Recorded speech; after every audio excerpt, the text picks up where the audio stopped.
खुलुमबाय लोगोफोर दिनै आं नोंथांमोननो मोनसे इम्पर्टेन्ट टपिक्सनि सायाव भिडिअ लानानै फैदों।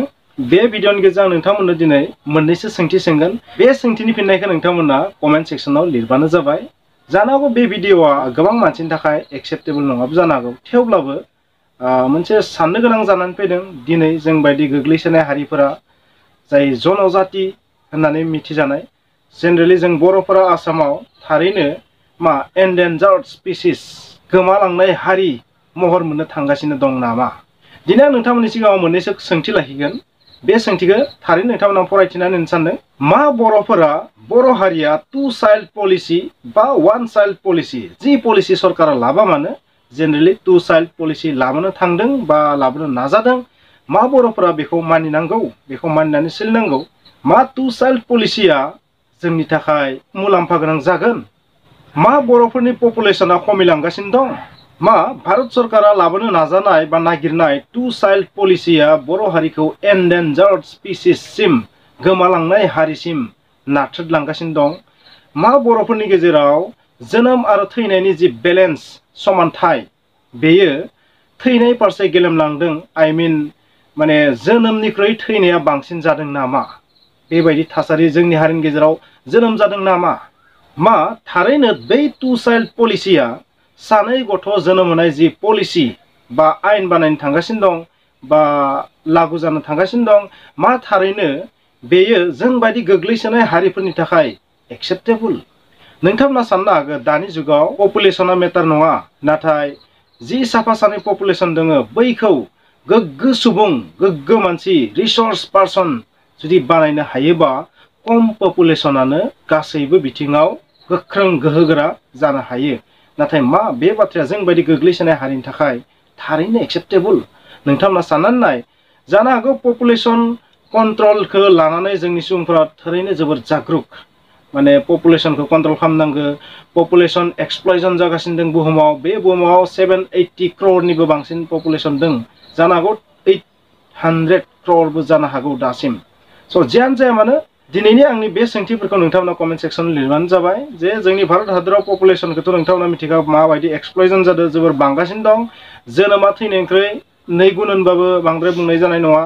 नाथाय बे जोनोम आरो थैनायनि जि बेलेन्स बा समानथाय बे थारैनो जुदि जोङो गासैखौबो लाफानानै बुङोबाथ' नंगौ भारतनि पपुलेसना बांलांगासिनो दं। नाथाय जों मोनसे बाथ्राखौ अरायबो नुनो मोनो जे मोनसे धोरोमारि सुबुंफोरनि पपुलेसना गुबुन मोनसे धोरोमारि सुबुंफोरनि रुजुनायाव गोबां बांदों। स' बिसोरनिखौ कन्ट्रल खालामनो थांनानै गुबुन मोनसेया मा जानो थांगासिनो दं? खमायलांनो थांगासिनो दं। स' बिनिखायनो बे टु चाइल्ड पलिसियानो जा, वान चाइल्ड पलिसियानो जा, जि चाइल्ड पलिसि लाबा मानो, बार्थ कन्ट्रल जि पलिसि लाबा मानो, बेयो थारैनो गासैबो हारिनि थाखाय, हारिसानि थाखाय, फोलेरनि थाखाय थारैनो गनायजाथाव जागोन जानो? गुबुनखौ आं बुंला मा बर'फोरनि थाखाय बेयो एक्सेप्टेबल जागोन? जों मोनसे समाव खोनादोंमोन बर' हारिनि पपुलेसना थारैनो 30 लाखनि खाथि बा 20-25 लाखनि खाथि। नाथाय जों दा मिथिनो मोन्दों पियर बर' राव रायग्रा सुबुंफोरा जाय गावसोरखौ बर' होनना सिनायथिनो हायो, बिदि पपुलेसना 14-15 लाख बिदिल'सो जों खोनानो मोनगासिनो थादों।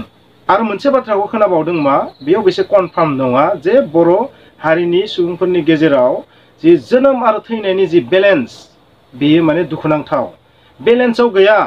माने जोनोमनिख्रुइ थैनायासो बांसिन जादों बेबायदि जों खोनानो मोन्दों, बा जोनोम आरो थैनाय समान थाथायाव गैया। नोंगौ बे बाथ्रायाबो सैथो जे जोनोमा बांद्राय जायोबाबो, पपुलेसना बारा जायोबाबो गोबां जेंना सोमजिनो हागौ।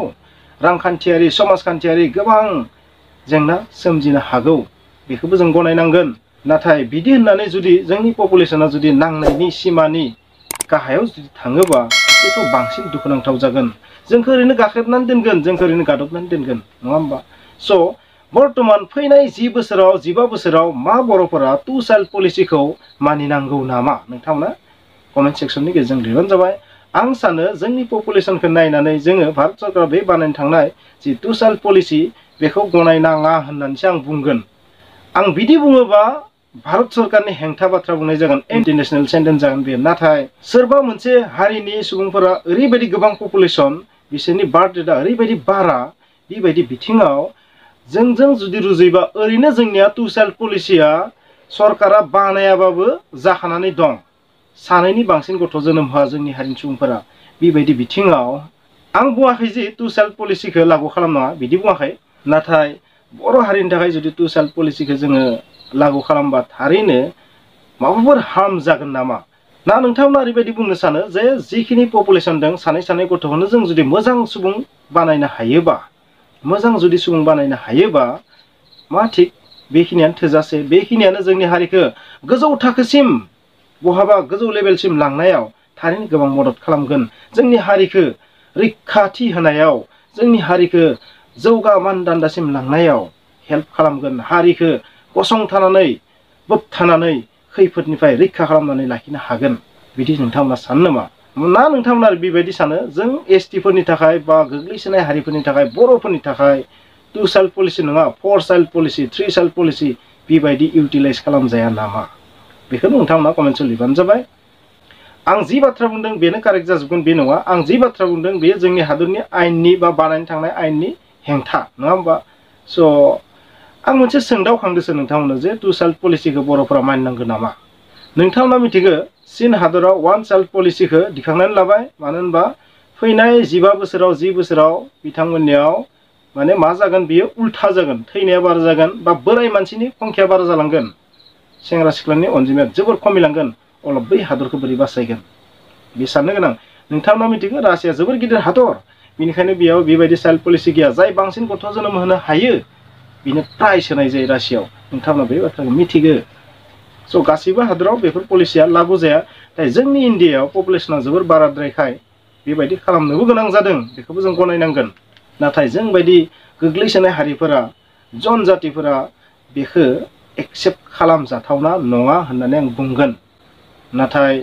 आंनि बुंनाय बादि जे हादरा थांनांगौ बेबो नङा होमबा हादरा जि आयेन बानाय जों बेखौनो गनायना लानांगोन नाथाय जोंनि थासारिया जुदि जोबोर गाज्रि जायोबा जोंनि पपुलेसना जुदि उल्था दिगाव ग्राफा जुदि गाहायथिंसो ओरै जुदि थाङोबा बेबायदि बिथिङाव जों 2 चाइल्ड पलिसि 1 चाइल्ड पलिसि बेखौ जों मानिनानै सोलिनो हानाय नङा बेखौनो आं बुंगोन स' नोंथांमोना मा सानो कमेन्ट्सआव लिरदो खुलुमबाय